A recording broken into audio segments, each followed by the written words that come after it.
Yo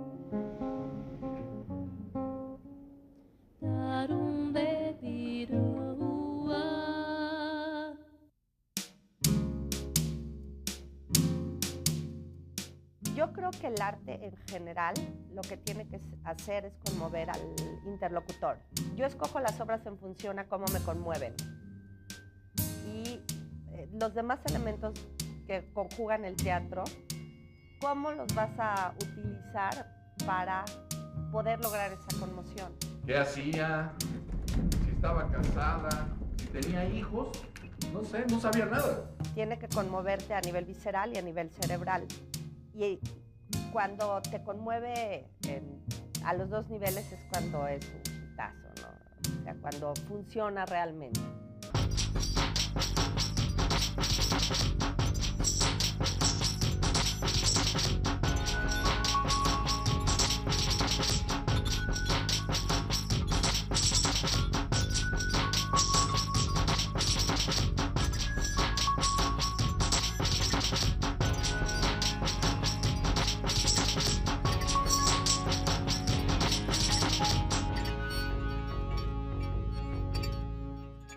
Me despierto, me arreglo a mi hijo, que se llama Leo, y tiene 4 años, lo llevo a la escuela, me voy a mi oficina porque trabajo en el negocio de la familia, que es una fábrica de muebles, y estoy ahí toda la mañana, luego llevo a mi hijo a sus clases de natación, estoy con él en la tarde y ensayo en la noche, cuando estoy montando una obra, si no, pues ya me quedo en casa. O salgo con Dani, que está aquí enfrente. Y los días que doy clases, estoy dando clases más o menos de 9 de la mañana a 6 de la tarde, variando. Luego me toca hacer 20,000 cosas de comités asesores, comités evaluadores de la universidad. Y llego a mi casa como a las 7 de la noche y procuro quedarme con mi hijo. Aunque a veces también tengo que ensayar como a las 9, pero generalmente procuro quedarme los martes y los jueves en la noche con mi hijo. Creo que es lo más inteligente que he hecho en mi vida, tener a mi hijo ha sido lo más fantástico que he hecho. Soy madre soltera, estoy muy orgullosa de eso. Y me ayudan muchísimo mis papás, me llevo muy bien con mis papás. Mi madre se llama Raquel, ella es investigadora en la UNAM también, en pedagogía. Mi padre es hombre de negocios. Y tengo 2 hermanas, que una se llama Shula y la otra se llama Katia, que Katia, por cierto, vive aquí enfrente, y me echan mucho la mano con mis niños, más o menos es mi círculo básico familiar, ¿no? Y sí tenemos esta cosa que dicen los árabes como de la jamula, ¿no? De todo el patriarcado moviéndose de un lado al otro. Casi siempre, unas 2 o 3 semanas antes de estrenar, hay 2 o 3 amigos que les llamo para que me comenten cosas que funcionan y que no funcionan. Uno es director y fue mi asistente y fue mi alumno, y es mi compadre, el padrino de mi hijo, se llama Artús. Casi siempre le hablo a alguna amiga actriz. La última vez le hablé a una amiga que se llama Maruja. Le hablo mucho a Mónica Dion para que me dé su perspectiva.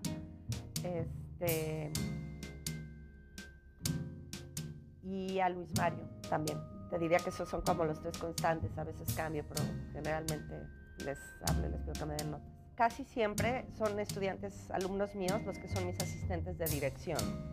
Y se burlan de que es muy similar cómo dirijo a cómo llevo una clase.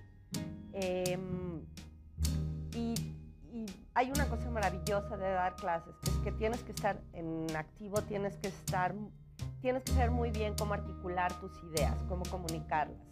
Y entonces, de la misma forma, tienes que hacerlo con los actores. ¿Qué pasó después? Muchísimo con los actores. Me pongo muy nerviosa cuando no me dan su opinión porque creo que siempre tenemos que llegar a un término en el cual ellos estén haciendo algo que a mí me guste y yo les estoy pidiendo que hagan algo que a ellos les guste y que se sientan cómodos. En cuanto a la relación, depende muchísimo del elenco. He tenido elencos con los que he acabado casi en el psiquiátrico y he tenido elencos de donde han salido mis amigos más cercanos. La fábrica parecería que no, pero como tiene que ver con cuestiones de producción, hay una parte ahí donde se cruza producir teatro, producir muebles. Metodológicamente hablando, otra vez, no es tan distinto. Y una de las cosas que me gusta mucho de trabajar en la fábrica es que trabajo con obreros y me dan piso. A veces los artistas vivimos en un limbo muy extraño y pensamos que la gente es ignorante o que no nos entiende. Y a veces yo digo que luego no nos explicamos más bien, ¿no?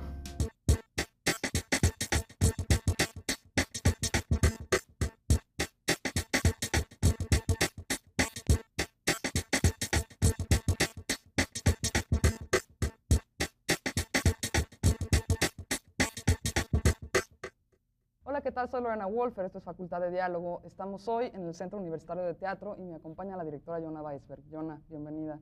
Hola, Lorena. Muchísimas gracias por estar aquí con nosotros. A ustedes. Gracias a ustedes. Yona, perteneces a una familia tipo tribal y sin embargo estudiaste pues lejos, ¿no? Literatura dramática y psicología en Jerusalén y después tu maestría en dirección de teatro en Nueva York. ¿Cuál es el primer recuerdo que tienes de esta familia tribal que convive y comparte todo? Ay, el primer recuerdo. Ahorita... La primera imagen que te venga así ahorita, como a la cabeza. yo creo que porque estoy acá, con mis dos hermanas, todos los sábados yendo a ver al Zapatero Remendón, en lo que es ahora el Teatro Orientación. Ahorita es la primera que me viene. Y comer con mi familia los sábados en la tarde en casa de mi abuela. ¿Cómo eran las comidas? ¿Multitudinarias?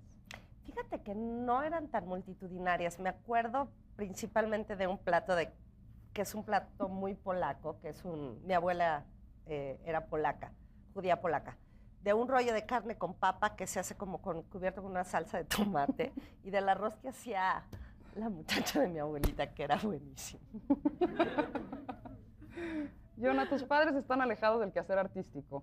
Tu madre es académica y tu padre empresario. ¿Cómo fueron tu infancia y adolescencia? ¿Estuviste cercana al teatro? Nos contabas hace unos días que te llevaban al teatro. ¿Hubo una cercanía desde entonces? Mira, yo no sé si exactamente al teatro, pero siempre ha habido mucha cercanía. Espero que no suene pretencioso, sí, discúlpenme. Pero sí, mis padres, con ellos siempre ha habido una cercanía a todo lo que es el mundo del estudio, diría yo, como en términos generales. Entonces, en lo intelectual está la parte artística, la parte académica, la parte analítica, la parte política, inclusive gente que se cuestiona mucho, que es muy crítica en todos los sentidos. Entonces yo creo que me viene de ahí, sí.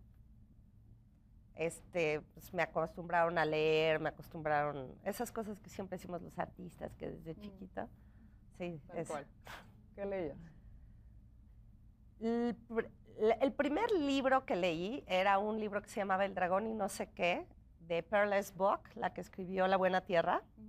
Y luego leí una colección de libros que el otro día supe que mi vecina también los leía, que se llaman Puck, que parece que es de una danesa, bueno, sé que son de una danesa, parece que era muy racista, yo no sabía, pero eran de una chava en un internado, ya saben, un poco Harry Potter sin la magia.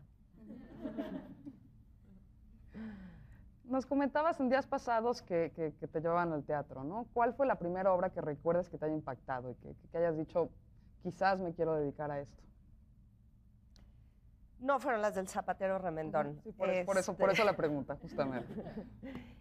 Me acuerdo muchísimo de haber visto Sueño de una noche de verano aquí en el Sor Juana, que luego me dijo Blanca Guerra fue la obra que estrenó el Sor Juana. Yo no sé si es cierto o no es cierto, pero eso me dijo. Y lo que recuerdo mucho es estar muy incómoda en el segundo piso. Y recuerdo un par de obras de Hugo Iriart, Ámbar y Minotastas, y recuerdo un par de obras de Broadway. A Chorus Line, que me gustó muchísimo, y Evita, que la odié. Evita, que la evito. ¿Cuándo decidiste dedicarte a la dirección de teatro? Tarde, como en la universidad. O sea, todavía cuando estudié psicología y literatura dramática estaba probando. O sea, todavía en ese entonces no estaba segura si me iba a dedicar a una o a la otra. ¿Y cuándo fue el momento donde decidiste? Sí. Fue durante la licenciatura, que estaba haciendo las dos licenciaturas y me di cuenta que me divertía muchísimo más estudiar teatro. ¿Por qué? Eso nunca lo pensé. Ahora, en una reflexión posterior, ¿por qué? En una reflexión posterior, primero porque me gusta que me cuenten cuentos y me gusta contar cuentos, historias, chismes, o sea, Bueno, ese tipo de mundo, de ficción. Y segundo, hay una parte en la dirección de teatro de pasar de lo intangible de la palabra a lo tangible de la cosa, la persona, el movimiento, que me gusta muchísimo. Y tercero, que cuando eres director de teatro le dices a la gente qué es lo que tiene que hacer. creo que tenemos principalmente actores aquí de público, entonces Para que sepan lo que sé les cómo lo vayan a espera. tomar. Y bueno, hablando ahora de la dirección de los actores y de lo que implica dirigir actores, Adriana quiere hacerte una pregunta. Bueno, aquí en las clases, aquí en el CUT, se nos incita a nosotros que estudiamos actuación a proponer y a crear. Entonces, a ti como directora, ¿hasta qué punto aceptas las propuestas de los actores y cómo las aceptas? Pues mira, yo les dije hace rato que una de las cuestiones por las cuales escogí dedicarme a la dirección de teatro era porque me gustaba mandar. Craso error, porque ya empiezas a dirigir teatro y te das cuenta que eso no va a suceder, que realmente es un proceso de negociación y es un proceso de diálogo. Cuando un actor no te propone, te deja en el vacío como director. Yo creo que si un director llega con un discurso más o menos hecho, o sea, una idea de qué hacer, cuál es el mundo que quiere generar, cuál es la estética que quiere proponer, y ese es el punto de partida, no es el punto de llegada. O sea, a partir de eso, él propone algo que, bueno, que entonces hace que el actor proponga otra cosa, que hace que tú como director te imagines algo nuevo. Si te quedas en el mismo lugar con el que empezaste, como director o como actor, si no te pasó nada en el proceso de ensayos, algo creo que está mal. Creo que hay algo que no te estás cuestionando, que no estás entendiendo del texto, que no estás entendiendo del teatro. Jonas, has recibido varias becas y en el 96 te otorgaron el premio a la mejor obra de investigación creativa de la Asociación Mexicana de Críticos de Teatros por la obra Rancho Hollywood, la cual tradujiste. Y hay muchas discusiones, digo, ya entrando en tu trabajo, sobre la imposibilidad de la traducción. ¿Cómo enfrentar este reto en la dramaturgia? Mira, en la dramaturgia en específico, porque yo creo que la traducción en lo que es ficción o en lo que es poesía es completamente distinta y sería muy distinta para la poesía que para la ficción. Yo creo que cuando estás traduciendo teatro, tienes que tomar en consideración que una persona lo va a decir, no lo va a leer. Tienes que tomar en consideración no solo el significado y la palabra, sino también la cadencia, por ejemplo. O sea, si tú vas a traducir a un autor como David Mamet, David Mamet tiene un ritmo muy específico. Y en ese sentido, yo lo relacionaría un poquito como con la ópera.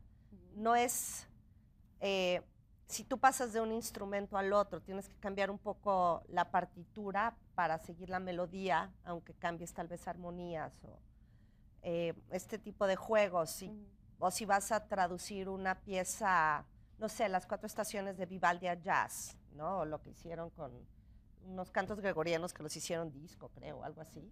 Hay un poco ese juego. Entonces yo creo que sí es posible, creo que se transforma en otra cosa. O sea, ¿lo consideras otra cosa? Sí, no. O sea, contradictoriamente diría, no es lo es lo mismo, pero no es igual.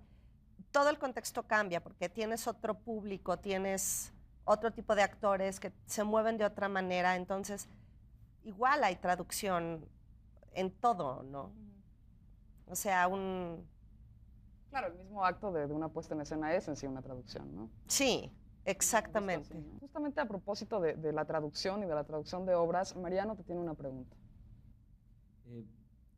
¿Cuáles son los elementos que tomas en consideración a la hora de traducir una obra, o si cualquier obra puede ser traducida indiscriminadamente para montarse en México, aunque no sea mexicana?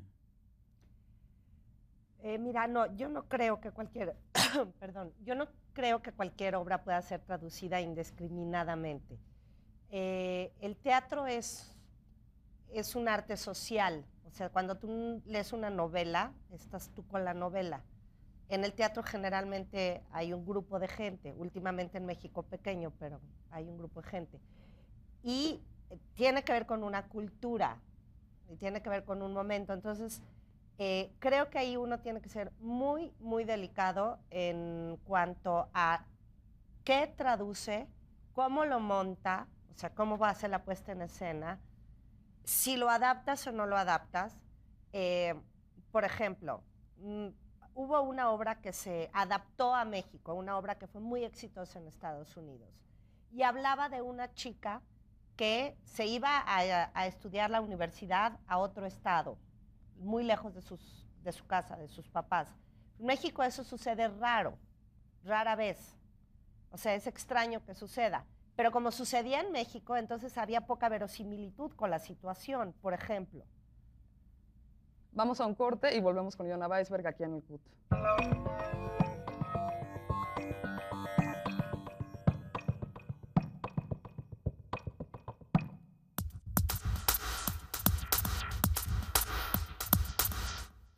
Mira, si yo me pusiera a hablar, por ejemplo, de mis espacios de trabajo para el proceso de montaje de una obra, voy a ser muy específica.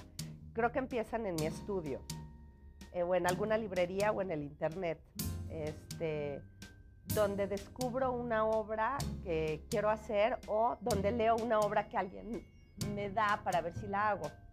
Y de ahí creo que pasa mucho al teléfono. Convocar gente, pedir sus opiniones, platicarles de los proyectos. Entonces pasamos al correo electrónico, que es mandar las obras, a ver si les laten o si no les laten. Entonces así más o menos vamos conformando un grupo de trabajo.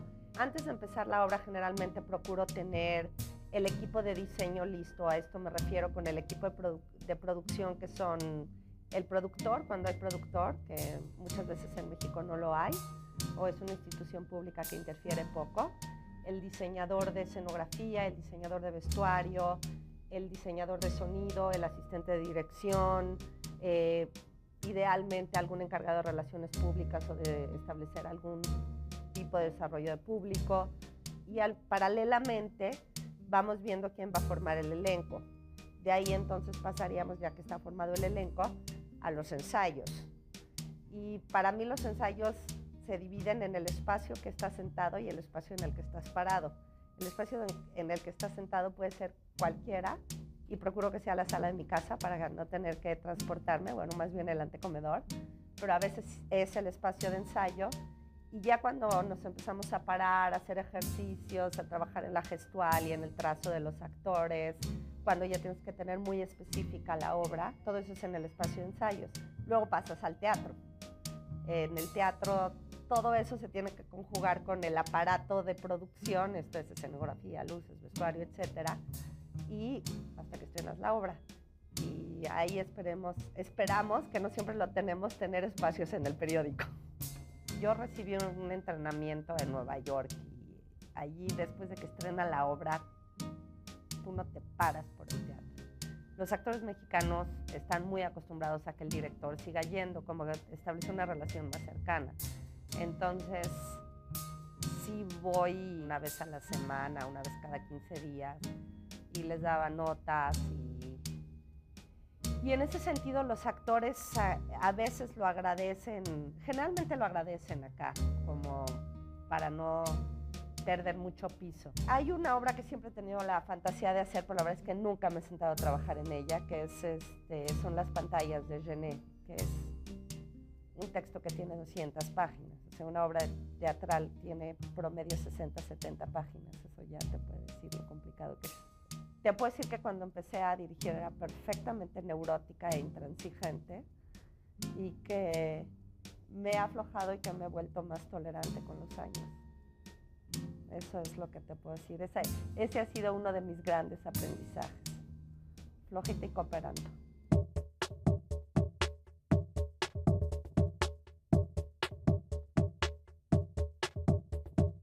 Estamos de vuelta en Facultad de Diálogo conversando con Yona Weisberg.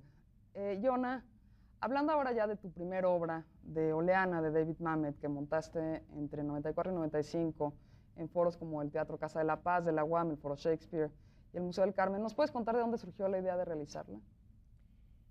Sí, yo estaba viviendo en Estados Unidos en aquel entonces, estaba viviendo en Nueva York y yo no sabía que Mamet prácticamente no se había montado en México, creo que solo había una obra que se había montado, American Buffalo, y la obra habla de un conflicto entre una estudiante y un profesor cuando empezaba todo lo que en Estados Unidos llaman la politically correctness, que es cuando se empiezan a establecer políticas o legislaciones en cuestiones de discriminación de género, discriminación de color, etcétera. Y entonces esta obra habla de una estudiante que abusa de estas leyes y que acusa a su profesor de acoso sexual porque el profesor le pone una mano en el hombro. Todo esto empieza por el profesor que le da una mala calificación. Espero no darle malas ideas a tus alumnos, Mario. Y como estaba yo muy metida en el mundo académico, porque pues, digo, mi mamá se dedica a la academia y además se dedica a la crítica de políticas universitarias, pues era algo muy cercano. Y con la persona que me invitó a trabajar fue Ignacio Solares, que le encantó la idea que se hiciera en la universidad una obra sobre universidad. ¿Y cómo fue recibida? Creo que muy bien. ¿Te interesaba la historia o lo polémico del tema en el momento? Híjole, no creo que lo pueda separar. Quizá no se puede No creo que lo pueda separar. No creo que lo pueda separar. Ni o sea, creo que, digo, no sé, en otras disciplinas no las conozco a profundidad, pero en el teatro creo que historia, polémica y estética no pueden separarse. O sea, todo lo que haces significa algo. Si el actor no se mueve, significa algo, y si se mueve como piojo en el cabello de un perro, significa algo. Hablando ahora de Opción Múltiple, esta obra de Luis Mario Moncada que fue muy exitosa y que presentaste en Colombia, en Bolivia y por supuesto en México, entre el 99 y el 2001, abordas el tema del síndrome de la personalidad múltiple, ¿no? Y tienes, además de una forma muy ligera, y trabajaste con 5 actrices que cada una, digamos, representaba el desdoblamiento de una de las personalidades. ¿Qué trabajo de dirección implica dirigir a un mismo personaje, digamos, fragmentado en 5 partes? Es muy divertido. Creo que es más difícil para los actores porque estamos acostumbrados, o están, creo, los actores entrenados a tener que encontrarle todas las facetas a un personaje. Ustedes me dicen si estoy mal o no. Pero en el síndrome, en el desorden de personalidad múltiple, en el momento en que cambia tu característica, cambia tu personalidad. O sea, solo una puede manejar la parte sexual y solo una puede manejar la parte rígida y solo una puede manejar la parte depresiva. Y en el momento en que empieza, digamos, a la deprimida, a alguna persona deprimida, le empieza a entrar el enojo, cambia de personalidad, porque la deprimida no puede manejar el enojo. Entonces, eso tiene esa dificultad y tiene una parte que era muy divertida, que es, pues, explotas a los estereotipos al máximo y entonces pues, puedes divertirte muchísimo y burlarte muchísimo. ¿Cómo fue tu relación con las actrices? Mi relación con las actrices, como actrices fue, creo, muy buena. Fue muy chistoso porque eran chicas que venían de un entrenamiento muy lógico y muy naturalista y creo que al principio les costó muchísimo trabajo hacer esta cosa tan grandilocuente y tan estilizada que lleva la farsa. O sea, mis imágenes, mis referentes eran Barbie o Liechtenstein, por no irme nada más a lo banal. Y esa parte creo que les costó trabajo, pero llegamos a muy buen fin. Las actrices también eran las productoras de la obra y eso fue un poquito más difícil. Me imagino. Hablando ahora de una relación pornográfica que además acabas de terminar de presentar en el Helénico, esta obra de Philippe Lazan, que la adaptación también estuvo a cargo de Luis Mario Moncada, y que presentaste de noviembre de 2007 a marzo de 2008 en el Teatro Helénico, y después entiendo que estás llevando por Guadalajara, Puebla, León, Tuxtla Gutiérrez y San Cristóbal de las Casas en una gira, ¿no? ¿Cómo surgió la escenografía, que además es maravillosa, inspirada en Mondrian, y que por supuesto te imaginarás que como artista me parece fascinante? Mira, es muy chistoso porque yo realmente no estaba pensando en Mondrian en ningún momento. No sé quiénes la han visto acá o no, pero Una relación pornográfica se trata de una mujer y un hombre que se reúnen para cumplir una fantasía sexual muy específica, nada más, y a partir de eso desarrollan una relación y cómo concluye esa relación. De eso se trata la obra. Pero tiene lugar en muchas locaciones, en muchas locaciones. En el espacio de la entrevista, que es más o menos como esto, en un cuarto de hotel, en un café, en una calle, en un hospital. Y uno de los planteamientos era cómo lograr todos esos espacios sin que uno le estorbara al otro. Esa era la primera premisa. La segunda premisa, que es realmente ese es el punto de partida. Lo otro es cómo se empieza a sofisticar y cómo llegamos al Mondrian. Yo tenía referentes específicos que tenían que ver con la película El último tango en París, porque este es como un anti-último tango en París, ¿no? O sea, en El último tango en París todo el tiempo vemos una serie de extravagancias sexuales y aquí nunca vemos nada de eso. No vemos nada, la verdad. Y entonces tenía estas referencias muy setenteras, muy del cine de la nueva ola francesa. Y aparte tenía una referencia de ciertos cafés muy de moda, que es como donde se encontrarían ahorita. Quieren en la Condesa. A mí el específico, bueno, me recuerda a un café muy específico donde iba cerca del Museo de Arte Moderno en París, que tiene que ver con que la obra sea francesa. Y entonces, en esta cosa como de moda, o como dicen fashion, que se va mucho a lo retro, también tenía ese referente. Y realmente no tenía tanto que ver con Mondrian, sino con el espejo de Mondrian. Sí, ya, no sé si se entiende, pero la verdad era una cuestión práctica. Ok. Todo esto para llegar a lo práctico. A que necesitaban meter la cama y sacar la mesa, y meter la mesa y sacar el sillón. Sayamjal tiene una pregunta sobre una relación pornográfica y por qué decidir montarla en este momento. Sayamjal. Sí, bueno, la pregunta, ¿por qué en este momento esta apuesta y para qué específicamente? ¿Por qué quieres llegarle al público de esta manera, con esta apuesta?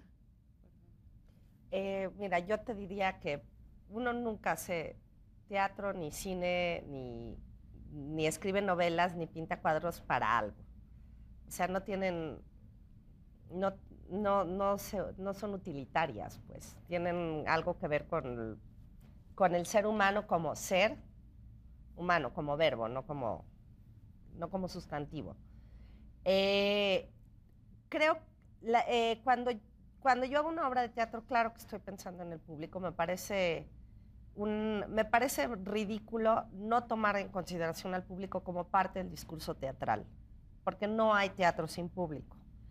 Pero creo que tienes que empezar de algo que te conmueva a ti.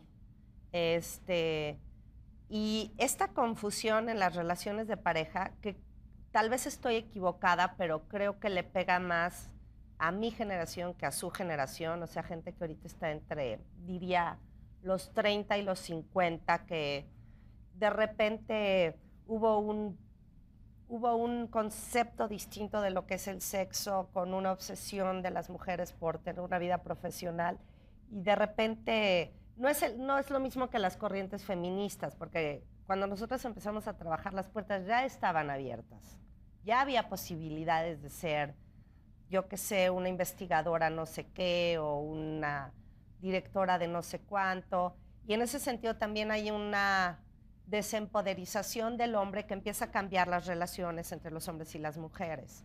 Y creo que la obra habla de eso y habla de de esta cuestión de, yo diría de la banalización del sexo. El sexo no era banal hace 20 años. El sexo como un medio de comunicación, yo creo que el sexo es una forma de comunicarte con otro individuo. No, el divorcio entre el sexo y el amor no eran, digo, en el siglo XIX nadie lo discutía, se daba por hecho. Inclusive hombres que iban con prostitutas siempre hablaban, o los poetas, yo qué sé, las enaltecen y son sus musas, ¿no? Piensen en Toulouse-Lautrec, por ejemplo, yo qué sé. Las novelas de Solá, ¿no? Yo qué sé. Entonces sí tiene que ver con un lugar y un momento. Además, más en una sociedad tan conservadora como la mexicana, donde nunca se habla de sexo y las mujeres no tenemos iniciativa para el sexo. Yo sé que la UNAM no es el lugar correcto para decirlo, porque este es un lugar generalmente más liberado, etcétera, pero sabemos que hay ciertos círculos de la población mexicana donde está completamente castigado. Yona, uno nunca es el mismo o la misma antes y después de una obra, y justamente a propósito de una relación pornográfica, Cosette te tiene una pregunta. Bueno, sí, era eso. ¿Tú, Yona, eres la misma antes de haber montado una relación pornográfica ahora? No. El antes y el después. Pues. ¿Y cómo fue o por qué? Realmente creo que percibo distinto mi ser profesional y mi ser sexual y mis relaciones de pareja. No te voy a decir nada más.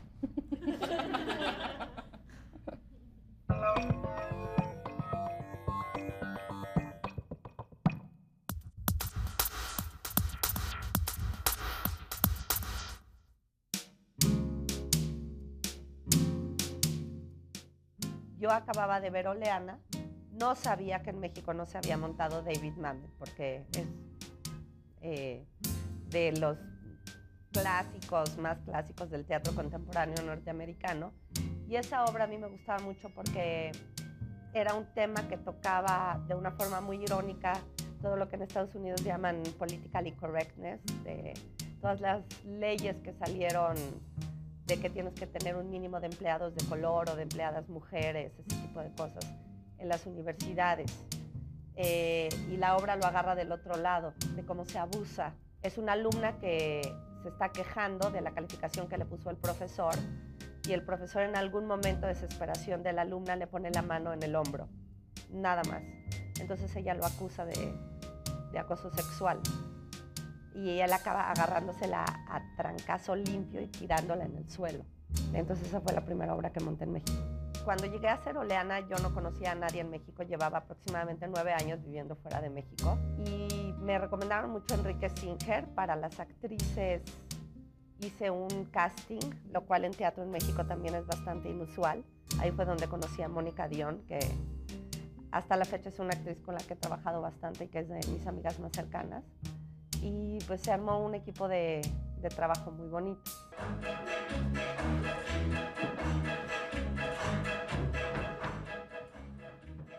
Se acercaron 5 exalumnas del maestro Héctor Mendoza. De ellas, no me acuerdo si 2 o 3 habían sido alumnas mías. Y nos pidieron a Luis Mario Moncada y a mí, a él que escribiera un texto para ellas y a mí que lo dirigiera. Fue una cosa muy rara porque estas chavas estaban muy verdes, nunca habían producido, entonces fue dirigirlas y enseñarles a producir al mismo tiempo. Es una farsa de una chica que sufre de desorden de personalidad múltiple, que es un tema que siempre se trata de manera muy trágica.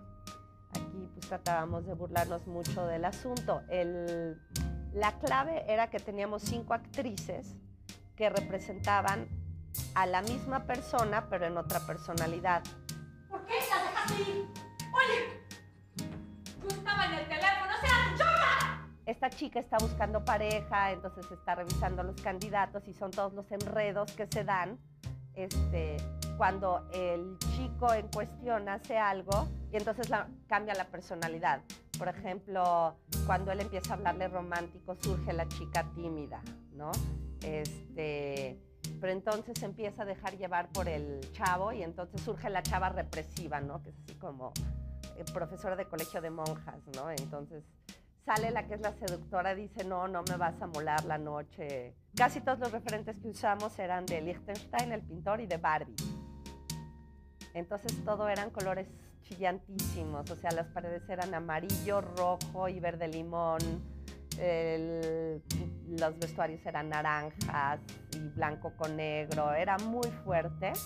El diseño de la escenografía la hizo Saúl Villa, que es pintor, por cierto, no escenógrafo. Y mucha gente nos dijo a Luis Mario y a mí, están locos, o sea, ¿cómo van a usar esa cantidad tan estridente de color en el escenario? Y funcionaba muy chistoso, funcionaba muy simpático. En realidad, yo tendría que haber conocido a alguien en un cuarto de hotel y no hablar con él. Rápido, y se acabó. Pero las cosas no salieron así. Es una adaptación de una película que se llama Una relación pornográfica. El texto lo escribió Philippe Blasband, que es un belga, y en la película participan Sergi López y Natalie Bay. Luis Mario había hecho la adaptación para otra chica que le había pedido que la hiciera. Yo trabajo mucho lo que dicen, lo que en alemán se llama como un dramaturg, en México dramaturgista, esto es estructura de la obra. Entonces Luis Mario me pasó la obra para que le hiciera mis comentarios y me encantó la obra. Y yo veía que el proyecto no salía y no salía y no salía. Entonces le dije, oye, si esta chava no la quiere hacer, yo sí la quiero hacer. Me acuerdo un día que le hablé por teléfono y le dije, ya maestro, ya, vamos a hacerla ya. Entonces hicimos una lectura dramatizada para un grupo de productores. Entre ellos estaba Carlos López, que fue el productor de la obra. Él decidió echarse el clavado y de ahí ya nos dimos derecho a hacer la obra. ¿Pero qué fue lo que te sobresaltó? Justo en ese momento, cuando volteé y no la vi, me di cuenta de que no sabía su nombre completo. Es una obra que a mí me gustaba muchísimo, pero me tocaba a niveles muy personales. O sea, era una obra que me daba muchísimo miedo hacer. Son un hombre y una mujer que se conocen a través de un anuncio, no queda muy claro si es de periódico, de internet, de qué, para cumplir una fantasía sexual X. Entonces se reúnen para esto y empiezan a frecuentarse. Obviamente empiezan a desarrollar una relación, no saben nada de la vida personal uno del otro y se van enamorando. Entonces ves cómo se van enamorando hasta que tienen que dar el clavado. ¿Me comprometo o no me comprometo con la persona que está enfrente? Y deciden no comprometerse y se quedan muy solos.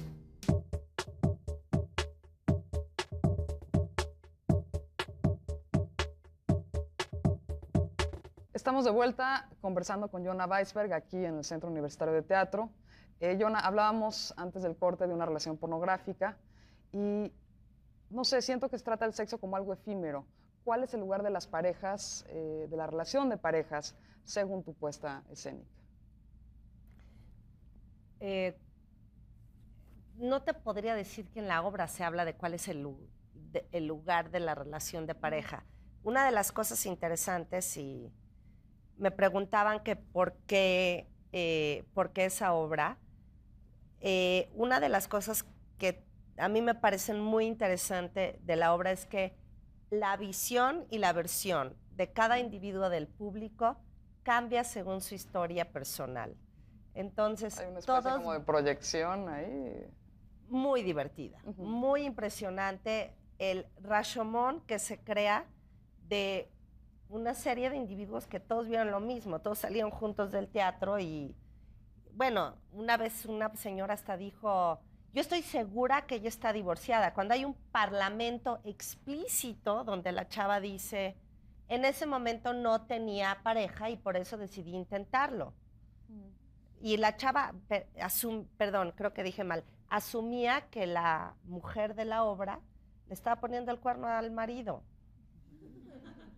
Como uno oye lo que quiere, ¿no? Y supongo que hablando de sexo esto se incrementó. Yo no quiero saber qué pasó en esa casa después de la obra. ¿Cómo habrá llegado la gente a su casa después? Hablando ahora, Yona, ya como más de tu obra en general y no de trabajos específicos, Me da la impresión de que como directora tu trabajo con los actores nunca termina. Y después del estreno sigues dando direcciones. ¿Es así? ¿Y sabes cuándo una obra ya quedó o, como dicen, simplemente la abandonas? No, no la abandono. Suena muy feo lo de abandonar, pero bueno. No, a mí no me parecería tan terrible. No la abandono porque ahí creo que tiene más que ver con usos y costumbres. En Estados Unidos, por ejemplo, cuando estás haciendo una puesta de escena, estrenas y te desapareces. Y muchas veces que vayas al teatro a seguirle dando notas a los actores se considera una agresión. O sea, ya terminé mi trabajo y ya déjame en paz. En México hay una parte que es un poco al revés, es como se siente, no sé si un poco traición, abandono. Si desapareces. Exactamente. Y para mí tiene más que ver con un apoyo moral, con seguir siendo parte del grupo.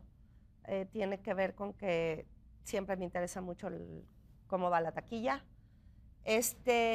Y sí creo que de repente puede llegar a desvirtuarse. En los mejores de los casos, después de 3 semanas vas y ves algo fantástico.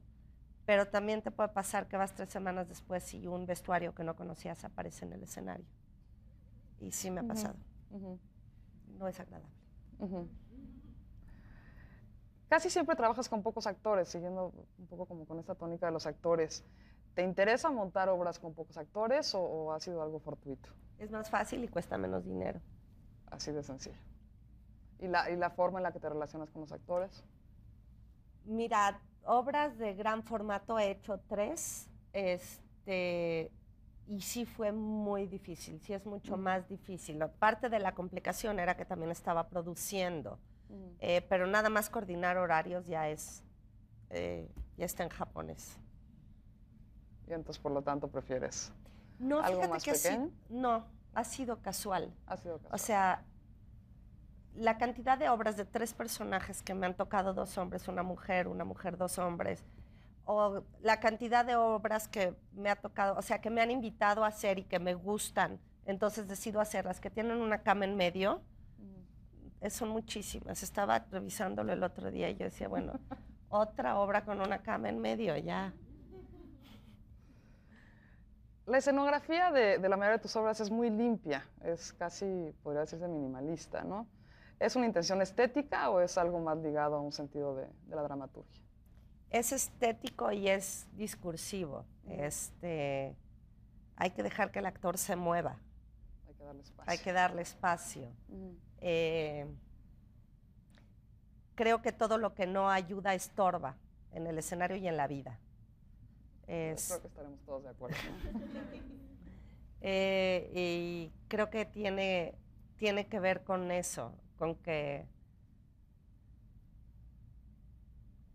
Y que además sí hay una cosa como de un hilo brillante, que cuando pones demasiadas cosas como el bric-a-brac de la casa de la abuelita, entonces te tienes que ir con mucho cuidado porque en cualquier momento se rompe y a ver la porcelanita. Y, bueno, creo que es igual. Supongo que casa de tu abuela era así. No, sí había muchas porcelanas y yadros y esas cosas, pero sí podía caminar. John, hablábamos de estas escenografías limpias, minimalistas, y Marat quiere preguntarte algo al respecto. Sí, a mí me gustaría saber cómo llegas tú como directora a ese diálogo con tu escenógrafo para lograr ese tipo de escenografía. Mira, generalmente empiezo a hablar en forma general de qué es lo que me llamó la atención de la obra. ¿Qué es lo que me gusta? No me gusta hablar de entrada de qué es lo que yo me imaginé concretamente. Eso prefiero que me lo diga él antes yo de intervenir, que es un poco como el diálogo con los actores, ¿no? Dejar también que ellos propongan.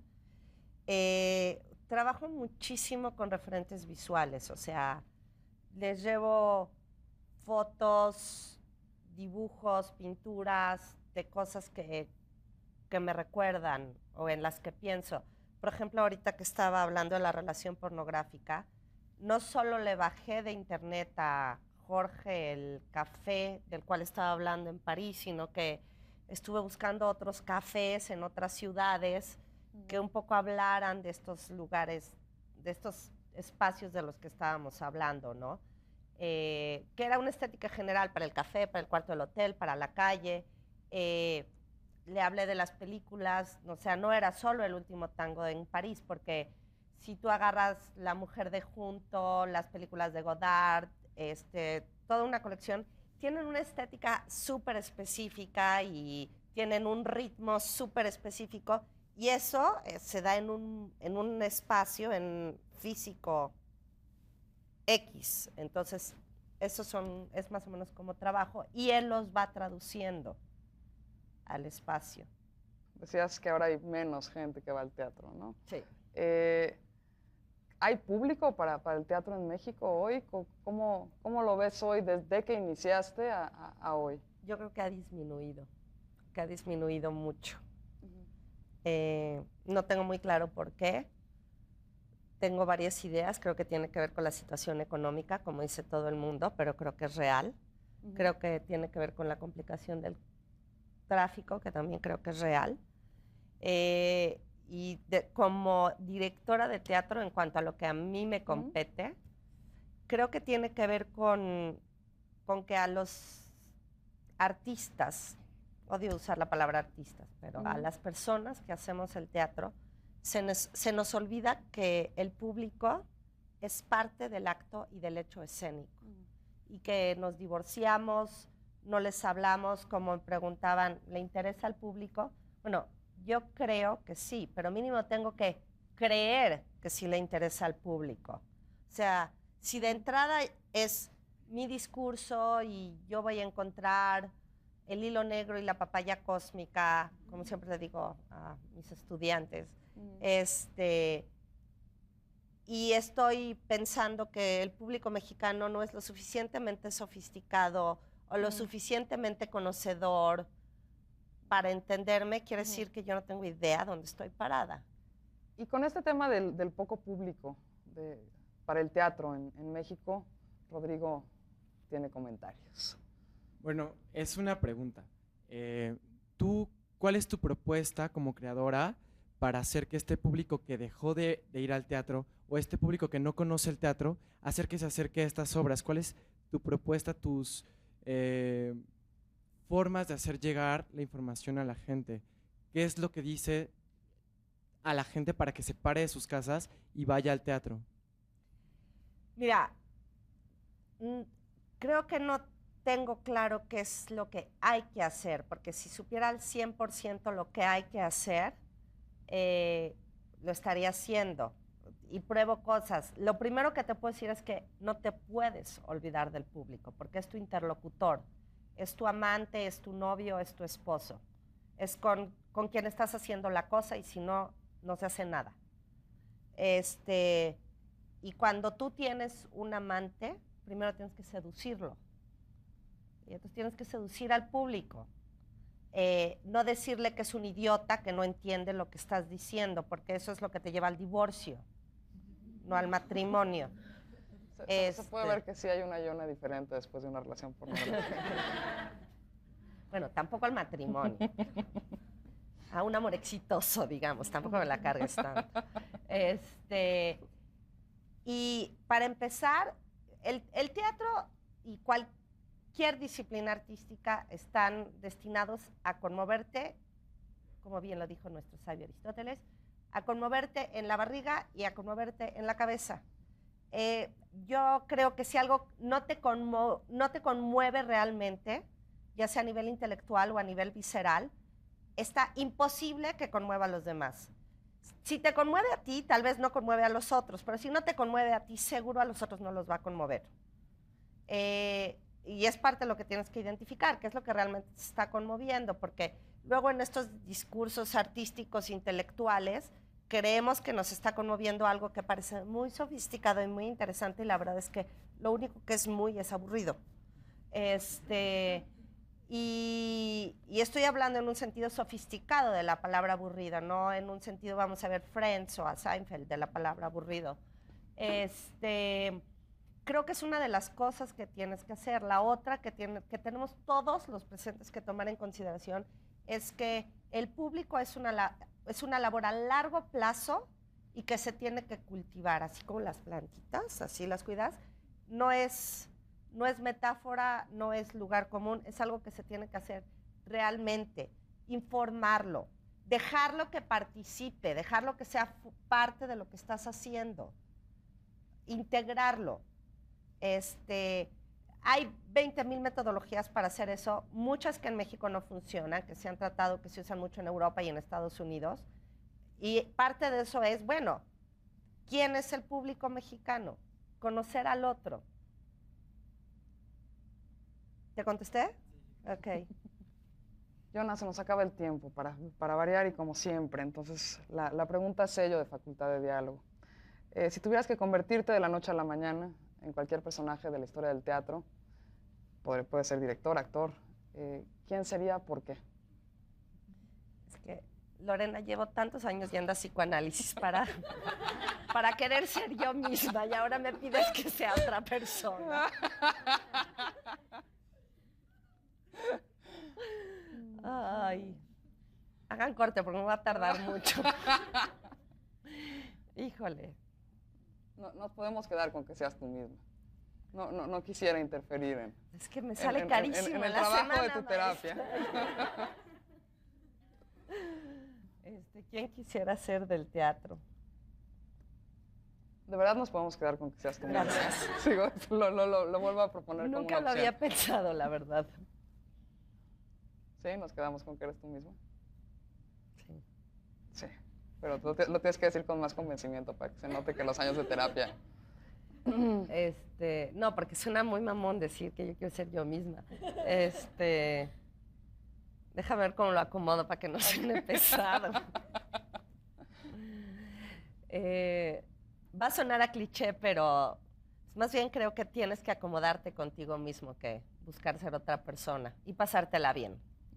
Premisa número 1, tratar de pasártela bien, aunque no lo logres, hacer el intento. Yona, muchísimas gracias por haber estado aquí en Facultad de Diálogo. Me encantó platicar contigo. Muchísimas gracias a ti también, Lorena. Muchísimas gracias a todos ustedes por venir. Y muchísimas gracias, por supuesto, a la gente aquí en el Centro Universitario de Teatro y, por supuesto, a quienes nos ven por TV UNAM. Hasta la próxima. Muchas gracias. Adiós.